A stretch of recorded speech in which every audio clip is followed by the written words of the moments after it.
Herbal जियो drama मन मर्जियाँ बन चुका है बहुत ही ज़्यादा इंटरेस्टिंग। उसमें हमें दिखाया जाएगा कि हमज़ा जो होता है वो हादी और ज़ारा के साथ रेस्टोरेंट में खाना खाने के लिए जाते हैं और वहाँ पर बैठी होती है मंशा। वो भी किसी वकील के साथ और वो अपनी प्रॉपर्टी की डील कर रही होती है। जो घर उसके नाम उसके वालिद ने लगाया है वो घर वो सेल कर देती है, लेकिन इस बात का इल्म जो होता है वो किसी को भी नहीं होता। हमज़ा जैसे ही उसको देखते हैं वहाँ पर बैठी तो हमज़ा जो होता है वो हादी और ज़ारा को कहता है कि हम यहाँ से कहीं और चलते हैं, इस रेस्टोरेंट में हम लोग खाना नहीं खाएंगे। ये जैसे ही मंशा जो होती है वो देखती है और वो कहती है कि आ जाओ तुम लोगों को क्या एतराज़, मैं जहाँ मर्जी बैठी हूँ। इस पर जो होता है हमज़ा वो कहता है कि हम लोग तुम्हारे जैसे नहीं कि कहीं भी किसी से भी मिलने के लिए आ जाए। इस पर वो कहती है कि अच्छा बड़े तुम्हारी गैरत पे सवाल आ रहा है और तुमने जो ज़ारा को काम करने की अपनी बीवी को काम करने की इजाज़त दे दी, तुम्हें क्या पता भी है कि वो जिसके साथ काम करती है वो कौन है उसका, और शादी से पहले ये हमारे घर के चक्कर क्यों लगाया करता था, क्योंकि ये एक दूसरे को मोहब्बत करते थे इसलिए एक दूसरे के चक्कर लगाया करता था और तुमने इसको इसके साथ काम करने की इजाज़त दे दी। वाह, अब तुम्हारी गैरत जो है वो नहीं जागती, सिर्फ मेरी वजह से तुम्हारी गैरत जागती है। इस पर हमज़ा जो होता है वो तो बहुत ही ज़्यादा हैरान और परेशान हो जाता है क्योंकि उसको पता ही नहीं होता।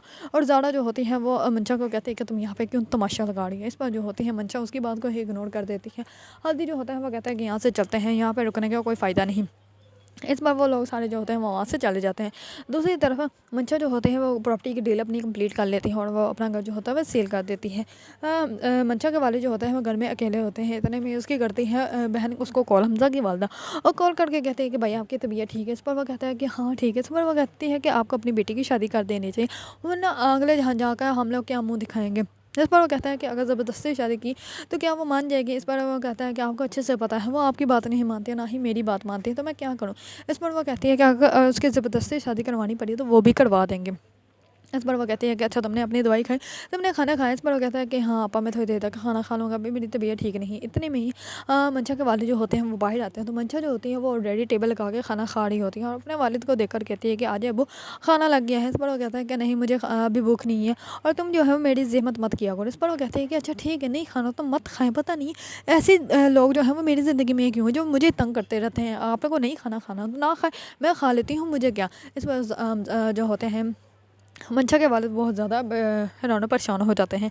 दूसरी तरफ मंशा ने जो कुछ हमज़ा के सामने कहा होता है वो हमज़ा के दिलो दिमाग में छा जाता है और हमज़ा जो होता है वो बार बार वही बात सोच रहा होता है कि क्या ज़ारा के साथ बिल्कुल हादी का कोई रिश्ता है या नहीं है। जैसे ही ज़ारा जो होती है वो रूम में आती है तो हमज़ा जो होता है वो उसे पूछना भी जाता होता है और रुक भी रहा होता है कि कहीं ज़ारा जो है वो बुरा ही ना मना ले। इस पर वो उसे पूछ ही लेता है कि क्या तुम्हारा ज़ारा के हादी के साथ कोई रिश्ता है या नहीं है। इस पर जो होती है ज़ारा वो कहती है कि आपने जो मुझसे पूछना आप सीधा सीधा पूछ सकते हैं, मैं आपको मेरे पास आपके हर सवाल का जवाब है। इस पर ज़ारा जो होती है वो सब कुछ बता देती है कि उसका जो है हादी के साथ कोई ताल्लुक नहीं है, हादी सिर्फ उसका कज़न है। इस पर हमज़ा जो होता है वो उसकी बात समझे जाता है। दूसरी तरफ ज़ारा मंशा जो होती है वो जाती है अपने बाप के रूम में और अपने बाप को जाके कहती है आप अपना सामान पैक कर लें और जो है ज़ारा को कह दें कि आप उसके घर जा रहे हैं और मैंने ये घर सेल कर दिया है, तो ये मामला जो है वो जल्द से जल्द हो जाए तो बिल्कुल बहुत ज़्यादा अच्छा हो जाएगा, मैं आपको अपने साथ नहीं रख सकती।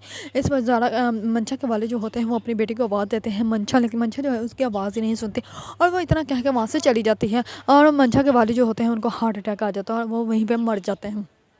दूसरी तरफ जैसे ही इस बात का इल्म जो होता है वो हमज़ा को लगता है तो हमज़ा बहुत ज़्यादा डर जाता है और हमज़ा जो है वो ज़ारा को बताता है कि मामू जो है वो इस दुनिया में नहीं रहे, वो मर गए हैं। इस पर ज़ारा जो होती है वो बहुत ज़्यादा रोना स्टार्ट कर देती है। तमाम लोग जो होते हैं वो मंशा के घर आ जाते हैं। इस बार अभी जो है उसके वालिद का दफनाई होता है तो मंशा को ज़रा भी फ़र्क नहीं पड़ता कि उसका वालिद जो है फ़ौत हो गया। इस पर हमज़ा जो होता है वो कहता है थोड़ी सी तो शर्म कर लो, तुम्हारा बाप जो है वो अभी भी फ़ौत हो। इस पर वो कहती है कि हाँ मुझे पता है मेरा बाप फ़ौत हो गया है, मेरी माँ भी मर गई है, मैंने अपने बच्चे को भी दफना दिया, मेरे पास ना ताज़ियत करने के लिए बहुत सारी लिस्ट है, तो तुम ये बात छोड़ दो। इतने में ही कुछ लोग आ जाते हैं और पुलिस लेकर आ जाते हैं और कहते हैं कि ये घर अभी तक तुम लोगों ने खाली नहीं किया, घर मैंने ख़रीद लिया है। इस पर जो होती है हमज़ा की वालदा वो कहती है कि क्या मतलब कि घर तुमने ख़रीद लिया है, ये तो मेरे भाई का घर। इस पर वो कहती है कि मैं किसी को नहीं जानती, मैंने मंशा नाम की लड़के से ये घर ख़रीदा है और ये घर अब मेरा है और यहाँ से तुम लोग जल्द से जल्द निकलो। इस पर जो होते हैं तमाम घर वाले बहुत ज़्यादा हैरान और परेशान हो जाते हैं। हमज़ा की वालदा जो होती है वो मंशा को कहती है कि क्या तुमने घर बेच दिया है। इस पर मंशा जो होती है वो कहती है कि हाँ मैंने घर बेच दिया और मेरा घर था, मेरी प्रॉपर्टी में जो मर्ज़ी करो। इस पर तमाम घर वाले जो होते हैं वो बहुत ज़्यादा हैरान और परेशान हो जाते हैं। अगर आप लोगों को ड्रामा मन मर्जियाँ पसंद है और इसके बारे में न्यू न्यू अपडेट जानना चाहते हैं तो मेरे चैनल को लाइक कमेंट और सब्सक्राइब करना मत भूलिएगा।